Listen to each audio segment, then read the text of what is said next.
Y ahora sí le invitamos a que tome Biblia, papel y lápiz, porque hoy vamos a tener un programa espectacular. Vamos a profundizar en la traducción bíblica de la Septuaginta.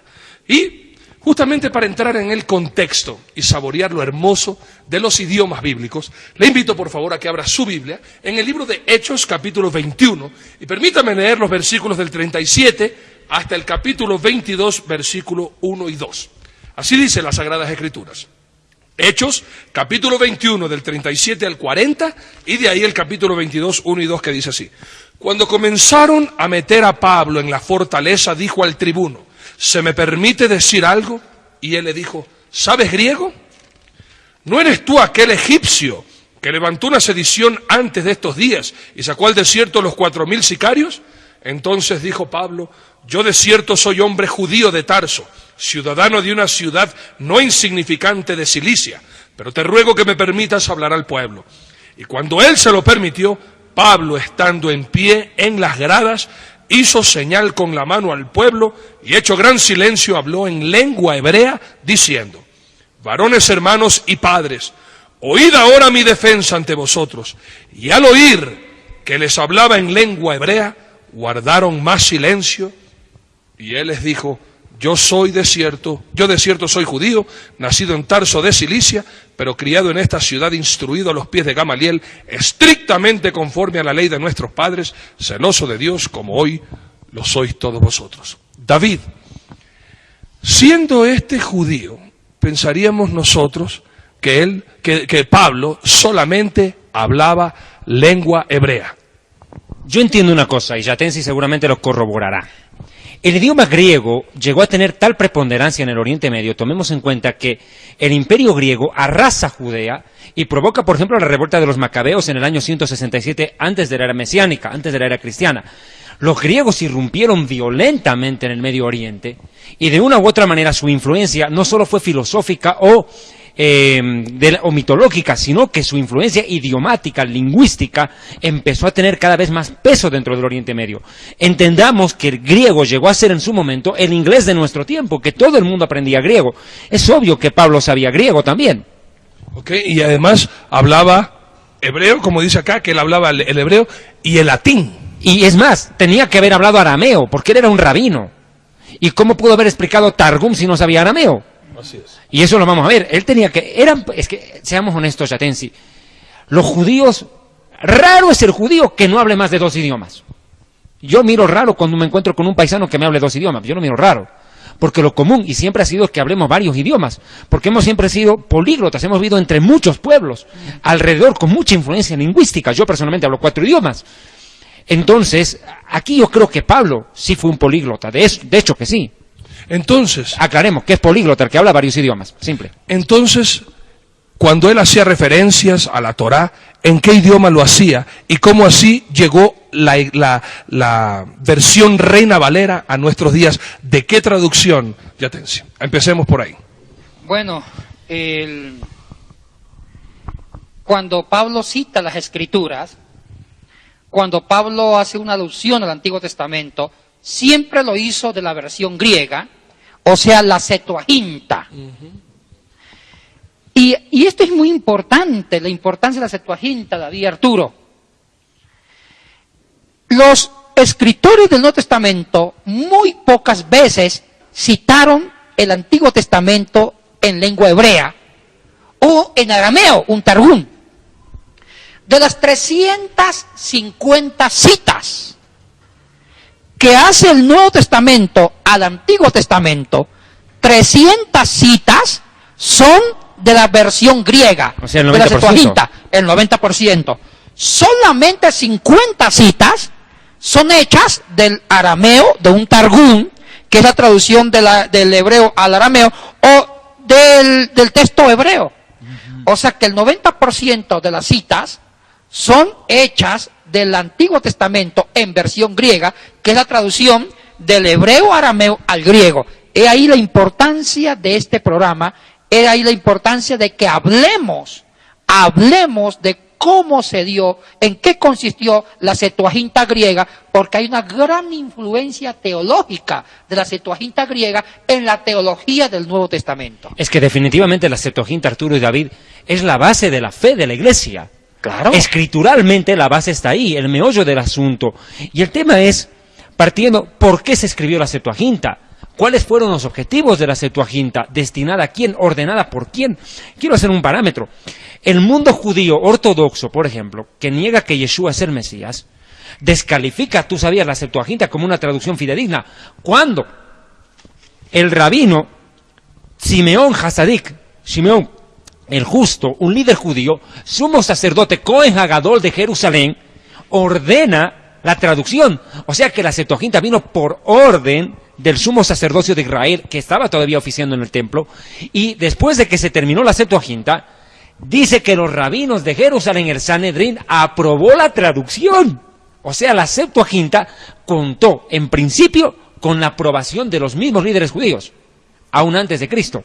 Esa Biblia es la base. Esa vez no había Reina Valera, todo el mundo usaba Septuaginta, aún los mismos judíos. El problema vino después con los masoretas, eso vamos a ver después. Lo que viene ahora a continuación es, volvamos a ponernos en el contexto y a recordar parte de lo que ya hemos estudiado. Porque a veces cuando oímos griegos, el idioma griego, pensamos que la Septuaginta de pronto pudo haber traducido griegos y no judíos. Pero para eso vamos a ponernos en el contexto para entender. Y justamente con todo amor puede llamarnos y nosotros con gusto contestaremos sus preguntas. Vamos a recapitular qué era lo que estaba pasando, cómo estaba el mundo en aquel entonces, cómo estaba el gobierno, cuál era la influencia más fuerte, por qué si fue escrito en hebreo fue traducido al griego y quién lo tradujo. Pues justamente eso vamos a volver a recapitular para ahora sí estudiar la exquisitez y también las confusiones dentro de la Septuaginta, que es una traducción de manuscritos hebreos. La palabra de Dios en el libro de Lucas capítulo 23, 38, algo que nos llama la atención poderosamente es el porqué de esto. Miren esto. Cuando está crucificado Cristo, Poncio Pilatos manda a poner un título sobre su cabeza. La cabeza del Mesías. La cabeza del Mesías, que dice así: había también sobre él un título escrito con letras griegas, latinas y hebreas. Este es el Rey de los judíos. Parece ser que a través de la Biblia encontramos siempre en el Antiguo Testamento el hebreo, pero en el Nuevo Testamento ahora sí una mayor influencia de otros idiomas, entre ellos el griego y el latín. Yatensi, volvamos a entender, porque cuando hablamos de la Septuaginta, que fue traducida al griego, podríamos pensar que esto se hizo en Grecia, que esto de pronto lo hicieron griegos, o grecos más bien, y no justamente judíos. Así que por favor, Yatensi, ¿por qué no nos refresca la memoria? ¿Y por qué se llama Septuaginta? A mí me encanta la historia del por qué se denominó a esta traducción Septuaginta. Con mucho gusto, Arturo. Hay un documento que durante varios siglos lo consideraron fidedigno, donde testifica esta traducción. Este documento histórico se llama la Carta de Aristeas a Filócrates. Esta Carta de Aristeas a Filócrates nos cuenta con lujo de detalles, y a veces en forma de leyenda, de cómo se produjo esta traducción. La Carta de Aristeas a Filócrates, bueno, el autor de esta carta, no sabemos quién fue, porque el nombre de Aristeas es un seudónimo. Posiblemente Filócrates, a quien está dirigida la carta, era el hermano de esta persona misteriosa. En esta carta de Aristeas a Filócrates cuenta que el rey que estaba en Egipto, en Alejandría, Ptolomeo II Filadelfo, que era un rey muy brillante, un rey amante e inclusive la erudición, y él fue uno de los que contribuyó a tener una de las bibliotecas más grandes que se ha tenido. Y él contrató como bibliotecario a Demetrio. Demetrio era uno de los filósofos más grandes de Egipto. Demetrio Falareo. Y él era el bibliotecario de la grande biblioteca de Alejandría. Pero permítame hacer un paréntesis. Alejandría en el siglo III a.C. era la cuna de la civilización. Era la ciudad de corte griega que se encerraba todas las filosofías, teologías y religiones en esta ciudad. Egipto. En Egipto. Entonces, y mire que lleva el nombre de Alejandría en honor a Alejandro el Grande, Alejandro que era Magno. un rey culto. Alejandro Magno. Entonces, ¿qué pasó?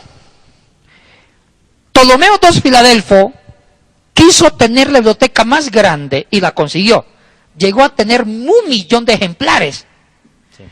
Y resulta que él quería tener toda la literatura de todas las religiones y escuelas filosóficas traducidas al griego. Y le dijo a Demetrio que por favor revise qué libro religioso o filosófico no está en griego. Demetrio empezó a revisar y se topó con una sorpresa. Las sagradas escrituras de los judíos no estaba traducida al griego. Ni siquiera estaba en la biblioteca. Y eso le dijo Demetrio a Ptolomeo. Y Ptolomeo mandó una carta al sumo sacerdote de Jerusalén diciéndole que por favor mande un ejemplar de las escrituras sagradas en hebreo y también mande traductores para traducir del hebreo al griego. Y el sumo sacerdote mandó un ejemplar en hebreo y mandó 72 traductores. Sí, señor. ¿Por qué 72? 6 traductores por cada tribu. Las 12 tribus de 6 Israel. por 12, 72. Sí, señor. Y por eso se llamó Septuaginta, no tanto por el número 72, sino que se redondea a 70. Septuaginta significa 70. Se redondeó a 70 cuando eran 72 traductores. Y van los 72 traductores con el ejemplar en hebreo, se presenta ante el rey griego que estaba en Egipto, en Alejandría, Ptolomeo II Filadelfo, y dice, mire, aquí está la copia en hebreo, El Tanaj. y aquí estamos, el Tanat, y aquí estamos listos para traducir. Una aclaración.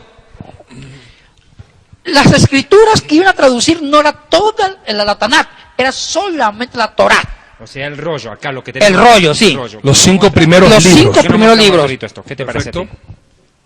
Permítame, por favor. El rollo. Algo que es importante, la Septuaginta es la traducción griega del hebreo al griego. Sí. pero de la Torá, no es de toda la Biblia. No, para por que la lo menos no gente todo, entienda, por el momento. Por el momento. No, por el son- momento. no estamos hablando Sí. de los libros del Nuevo Testamento. Por eso, No, Nuevo Testamento, Sí, nada no, que ver no. todavía. pero aquí hay un problema, porque muchos consideran que lo que dice la carta de Aristeas a Filócrates es una leyenda. ¿Por qué es una leyenda? Cuando llegan los 72 sabios a Alejandría, el rey los recibió con un banquete que duró 7 días. Así es. El banquete. Después que terminan el banquete, el rey los mandó a una isla, la isla de Faros, Isla de Faros. que está justo a la isla de Faros, que está justo al frente de la ciudad de Alejandría, Sí, señor. en un puerto, y les preparó 72 celdas. Y cuenta la carta que los 72 traductores, cada uno en forma individual, se fue a su celda y durante 72 días traducen el Antiguo Testamento en hebreo al griego durante 72 días. Y a cabo de los 72 días, milagro, sorpresa, eran 72 traducciones igualitas. Ahora, esto es una leyenda, porque en la verdad no fue así. En la historia real se cuenta que esta traducción tuvo varias etapas. ¿Cuál es lo único cierto? Lo único cierto es que la traducción empezó con Ptolomeo II Filadelfo, el rey de Egipto, y se empezó hacia el año 250 a.C. y se empezó a traducir solamente la Torá. Y se inició un proceso. ¿Cuándo se terminó la traducción? Se terminó con otro rey ptolomaico, Claro. con el rey Ptolomeo VII Everges. Everges. Ptolomeo VII Everges tradujo los Ketubín y los Nebeín. Él fue rey entre los años 171 a.C. al 117 a.C. y con él se completó la traducción. Y aquí hay una cosa que es bueno puntualizar. La Septuaginta griega tiene diferentes formas de traducciones. El Pentateuco, la Torá, es la mejor traducción porque se usó un griego ático, clásico, poético, filosófico, el griego ático. La mejor traducción es la Torá. Es un griego que no es literal, es en forma semántica, parafraseado, y el mejor y exquisito griego. En cambio, no así en los Neveín. Escribimos Nevi'im, significan los profetas. Los profetas. Y los Ketubim son los escritos. Los otros escritos. Como por ejemplo Salmos, Proverbios son Ketubim. Los libros, claro, son Ketubim. Los libros poéticos, claro, los sapienciales. Sí, y mire que el griego que se usó para traducir los Neveín, los profetas, al griego, es un griego diferente a la Torá, un griego torpe, estilo jónico, muy campesino y muy literal. Los expertos dicen que la traducción del hebreo al griego de la parte de los profetas es una traducción bastante pésima. En cambio, la traducción de los Ketubim, de los libros poéticos sapienciales, no es de lo mejor, pero es mucho mejor que los libros proféticos. Es un griego parafraseado. Entonces, esa es la realidad de la traducción del hebreo al griego. Hay un punto que quiero mencionar acerca de la traducción de la Septuaginta. Según las investigaciones que yo realicé, hubo un verdadero problema con el libro de Daniel, que no se lo pudo traducir fácilmente. Dice que después tuvo que hacerse una nueva traducción por medio de Teodosio, que no fue fácil traducir Daniel, fue el más complicado. Bueno, es que Daniel se juega en doble lengua. Hay porciones en hebreo y porciones en arameo. Y eso hace que Daniel posiblemente fue escrito durante varios periodos o durante varias épocas. Este es un problema que no lo queremos tratar por el momento, porque es bien complicado. Este tema de la Septuaginta, Arturo, es muy importante porque, además, yo quisiera dar algunas razones más del por qué, sin anular las que has dado, porque son correctas, pero del por qué se llama Septuaginta. Proviene del número 70. Se llama 70 porque en el Génesis capítulo 10, Yatensi, la Torá describe 70 naciones que son el origen del mundo. Cuando los judíos, por ejemplo, celebrábamos la fiesta de Sukkot, o cabañas, o tabernáculos, en Israel, cuando había el templo, los sumos sacerdotes, o el sumo sacerdote y los sacerdotes, y los levitas además, hacían 70 sacrificios adicionales de carneros por las 70 naciones del mundo. Es una de las razones del por qué también se llama Septuaginta, por las 70 naciones que existían en el mundo. Claro, ahora en la ONU hay más de 200 naciones. Otro detalle es que el Sanedrín estaba compuesto por un nazí, en español, ayúdame, recuerdo, nací, príncipe, ya por un líder y 70 ancianos. O sea que 70 más 1, 71, el Sanedrín oficiante de Israel, el tribunal, 71. De eso viene el nombre Septuaginta. Pero hay otro detalle que me interesa mucho. De acuerdo al capítulo 50 del libro apócrifo de Sirácides, Yeshua ben Sirak, menciona que el sumo sacerdote que da la orden para la traducción sería el sumo sacerdote Simeón Hasadik, Simón el Justo, un encumbrado líder judío. Otra versión menciona que habría sido el sumo sacerdote Eleazar. Eso es lo que menciona la carta de Aristeas a Filócrates, habla de el Eleazar. sacerdote Eleazar. Él fue, según la leyenda de esta carta. Pero ¿es más credibilidad a Sirácides, Yatensi?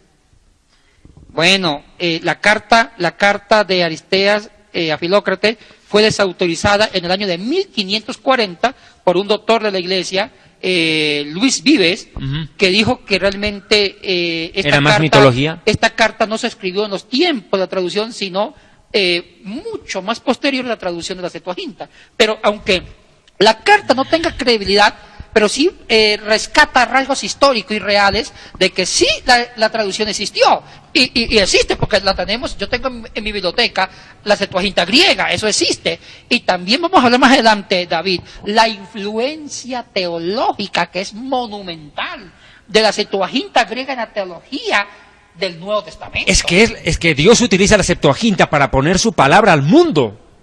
No solo a los judíos, a las naciones, Yatensi. Eso creo es la más grande influencia, ¿verdad? Sí, sí. Yatensi, ¿qué influencia tuvo la Septuaginta en la historia del mundo? Bueno, hay una influencia teológica de la Septuaginta en la teología del Nuevo Testamento. Especialmente en 3 tópicos. Primero, en el tema de la virginidad de María, que es el tema del mesianismo. Para nosotros los judíos eso es mortal, o sea, ¿sabes? Sí, es tremendo. Es tremendo. El tema de la concepción del Mesías en relación a la virginidad de María. Ahora, En hebreo, y podemos leer, nos puede ayudar Arturo, Isaías, Con mucho gusto. capítulo 7, ¿Ya? versículo 14. Que dice, por tanto el Señor mismo os dará señal. He aquí que la Virgen concebirá y dará a luz un hijo y llamará su nombre Emanuel. Ahora, el término virgen que usa el texto inclusive masorético y el texto hebreo sin vocales, el texto antiguo, es el término hebreo almat. Almat, Con H al final. con H al final, con la I al final, almat no significaba en hebreo virginidad biológica, no, significaba joven. El término Doncella. puede ser, pero almat significaba joven, ya sea virgen biológicamente o no sea virgen biológicamente. O sea, eran para las jóvenes de 12 años a 12 años y medio, que podían ser doncellas como tampoco podían ser doncellas. Podía ser una niña que fue violada antes de esa edad, pero también le decían almat, ya sea virgen biológicamente o no lo fuera. Y se da a entender que sería más, ¿cuál sería la mejor traducción del hebreo al español? Una joven. Ahora, cuando traducen ese versículo, Isaías 7:14, al griego, la Septuaginta, si quería ser fiel al sentido de virgen, en sentido de una joven, sea o no sea doncella, del hebreo almat, debió traducirlo por neanías. El término griego neanías significa joven. Era el mejor término para traducir almat del hebreo al griego neanías, pero no. Traducen como partenos. Sí, exactamente. La traducción griega usó partenos. Y partenos significa virgen biológicamente, doncella en el sentido estricto de la palabra. Entonces la Septuaginta fue citada por Mateo. Cuando Mateo cita a Isaías 7:14, ¿y en qué versículo cita Mateo a Isaías 7:14? Tenga la bondad de leer Mateo 1, versículo 23. Con mucho gusto. Y aquí tenemos la nueva versión de la que siempre estamos haciendo mención, que me gustaría leer lo que está en esta versión. Mateo 1:21. No, 1, versículo 23. 23 dice, he aquí una virgen concebirá y dará a luz un hijo y llamará su nombre Emanuel, que traducido es Dios con nosotros. Mateo está haciendo citando directamente a Isaías 7:14, pero Mateo no citó la versión hebrea, sino la versión griega.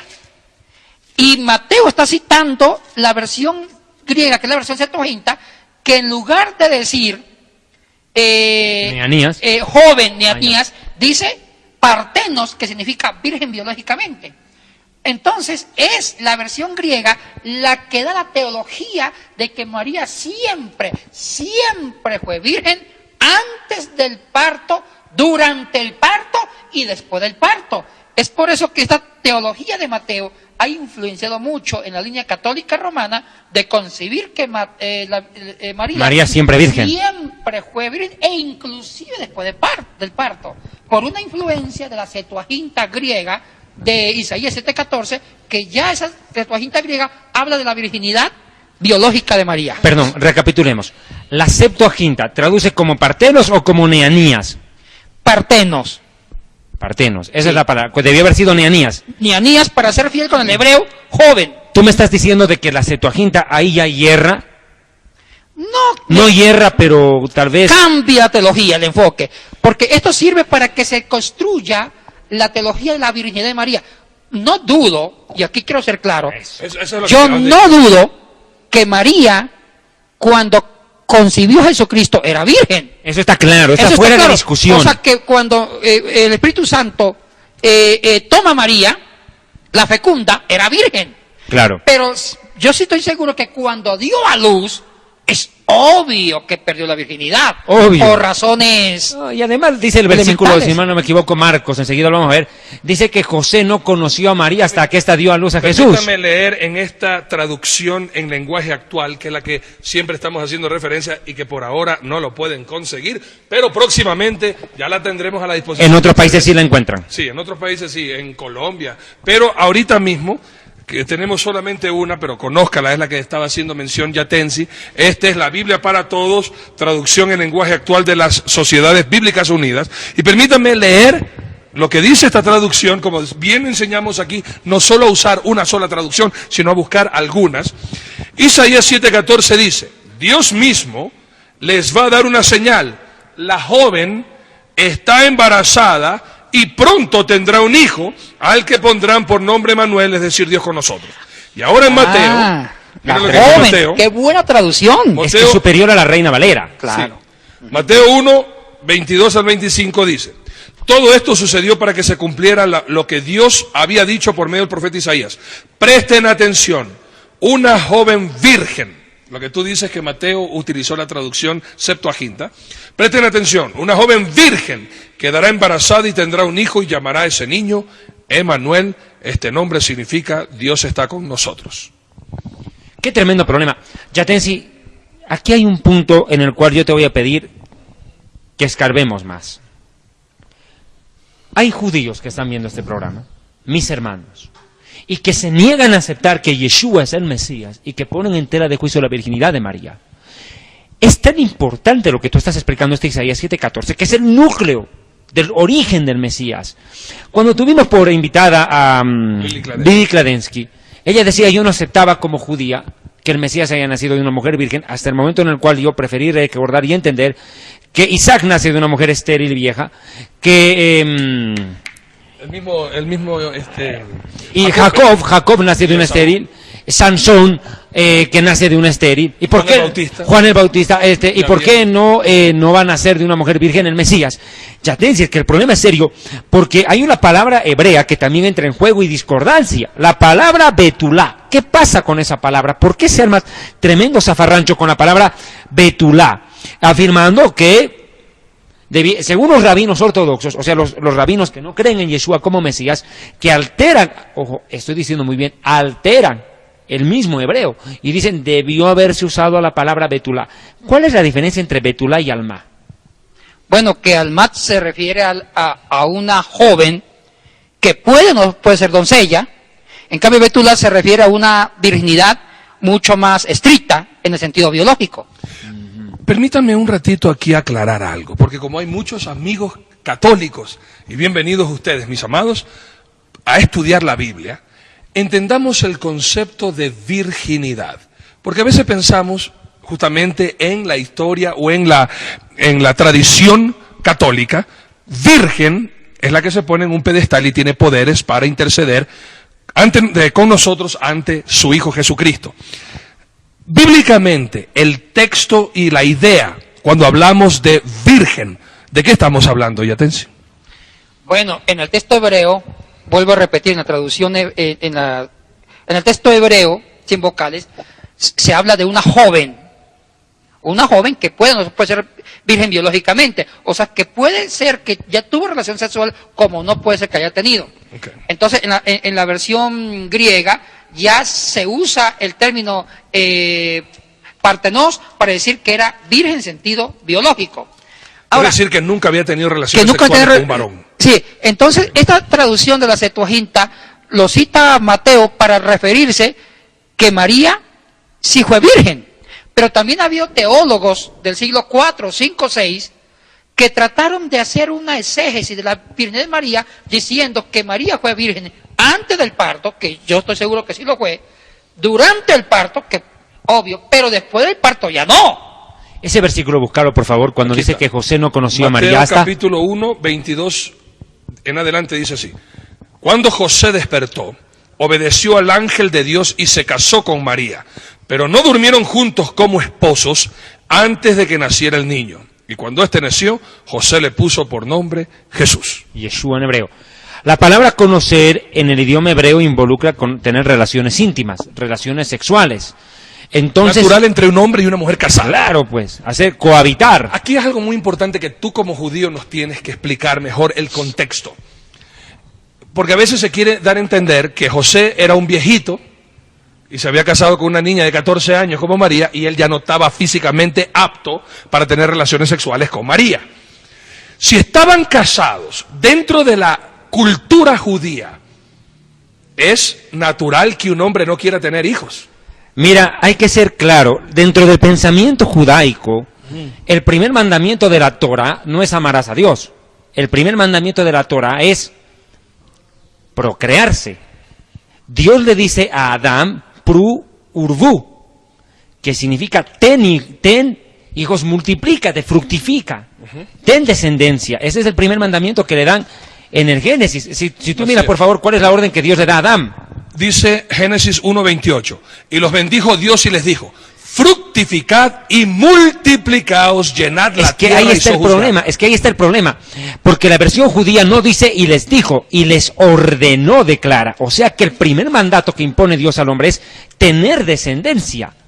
En el concepto judío, la Torah le manda a tener descendencia.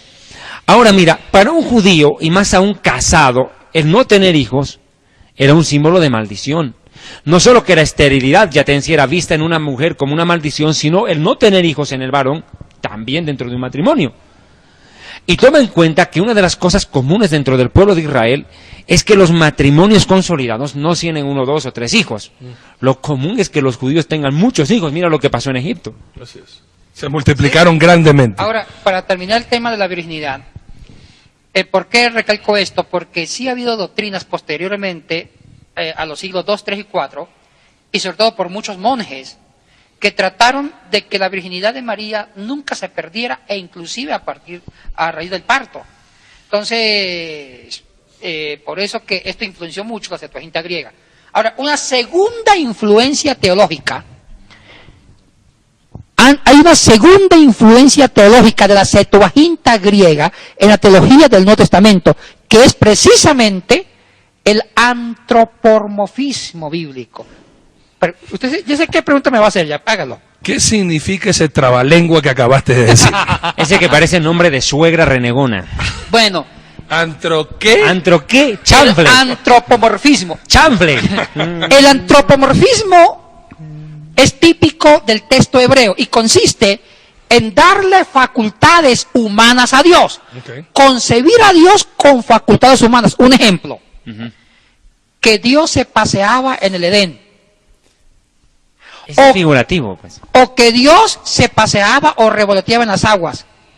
O que Dios se arrepintió. Primero, Dios no se va a pasear porque no tiene pies. Y segundo, Dios no se va a arrepentir porque es Dios. El único que se arrepiente es el hombre. Porque dice, y Dios se arrepintió de haber creado al hombre. Hay que texto. ¿Cómo se Génesis va a 6:6. arrepentir Dios? Porque es Dios. O sea, si tengo un Dios que se arrepiente, qué miedo. Es capaz que me castigue y después se arrepiente. Estas cualidades de arrepentimiento es una cualidad netamente humana, más no divina, y la cualidad de pasearse por el Edén es una cualidad humana, más no divina. En cambio, la traducción griega, cuando se traduce del hebreo al griego, En la Septuaginta. no, los antropomorfismos desaparecieron. Ya a Dios no se le concibe con cualidades humanas, ni tampoco se le concibe como que estuviera brazos o se paseara. O si tuviera pies. ¿Sabe por qué, Arturo y David? Porque los judíos griegos, los que tradujeron del hebreo al griego, eran judíos de habla griega que vivían en Alejandría.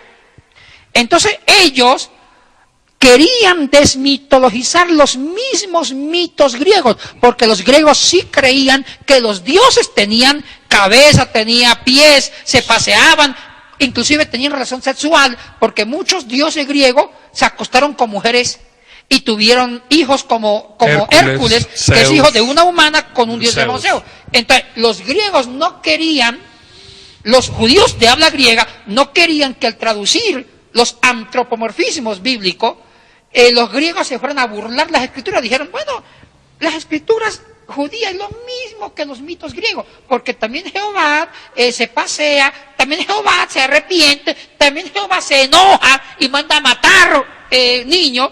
Entonces, si se tradujera de esa forma, los griegos no iban a respetar las escrituras judías. Los judíos de habla griega traducen el Antiguo Testamento del hebreo al griego, tratando de evitar que Jehová tenga facultades humanas. Y la traducción trata de espiritualizar más a Jehová. Aquí hay un punto que me parece claro. Es que hay algo que se debe tomar en cuenta, Yatensi, perdona que retroceda un poquitito la cinta para atrás. Entender que en la época de los Macabim, de los Macabeos, que eso está escrito en un programa pronto haremos sobre por qué supuestamente la Biblia, entre comillas, católica, tiene más libros, cercano, en qué sé yo, no se pierda los siguientes programas. Pero no te olvides una cosa, que cuando vienen los griegos e invaden Israel, obligan a los judíos, entre otras cosas, a dejar la Torá, a dejar la Biblia. Querían volcarnos tras la mitología griega y tras la filosofía griega. Por eso también yo entiendo, Yatensi, que en el concepto y en el pensamiento judío había que rechazar toda mitología, toda corriente filosófica griega, porque de hecho y por antonomasia estaba opuesta a la Biblia. ¿De acuerdo? Había que defenderse de eso. No podíamos bajar al Dios de la Biblia al nivel del Dios de ellos. Por eso es que la Septuaginta griega le gustó mucho más a los escritores del Nuevo Testamento, porque presenta un Dios totalmente trascendente, totalmente espiritual, en ningún concepto como si fuera una figura humana. Es por eso que en el griego Dios no paseaba, ni tampoco Dios se arrepintió, porque Dios no se arrepiente, porque es Dios. Ahora, tercera influencia, ya para ir terminando, la tercera influencia de la Septuaginta griega en la teología del Nuevo Testamento es el tema de la resurrección. En el texto griego del Antiguo Testamento hay alusiones de la resurrección de los muertos, cosa que en el texto hebreo ni en el masorético no hay referencia en el Antiguo Testamento sobre la resurrección de muertos. Por eso es que los escritores del Nuevo Testamento, como Pablo y otros, citan el texto griego porque les ayuda a fundamentar el tema de la resurrección de muertos. Es que esa es una de las razones, Yatensi, por lo cual los rabinos judíos y los teólogos judíos que no aceptan a Yeshua como Mesías procuran, entre otras cosas, descontextualizar, anular la veracidad de la traducción de la Septuaginta. Es que ese es un problema. La Septuaginta es una piedra de tropiezo, tal vez, para muchos. Ya para ir cerrando, Yatensi, yo tengo una pregunta. La Reina Valera es la Biblia más utilizada dentro de la Iglesia evangélica. El protestantismo la toma casi en un 98%, como una fuente fidedigna. La pregunta que tengo para vos es, ¿en qué se basó la Reina Valera para llegar a nuestras manos? ¿Qué idioma tomó de original para hacer su traducción? ¿Usó la Septuaginta griega? ¿Usó el masorético hebreo? ¿En qué se basaron para traducir la Reina Valera? David Arturo, está comprobado científicamente que la Reina Valera no es una traducción directa de los manuscritos de lenguas originales, ni del griego ni del hebreo. Uy, uy, uy. Y no le voy a decir ahora, esto está para el próximo programa, continuará. Qué tremenda preguntita que dejamos flotando en el aire. No se pierda el siguiente programa, estaremos con el doctor Yatensi Bonilla y con el doctor Arturo Monorero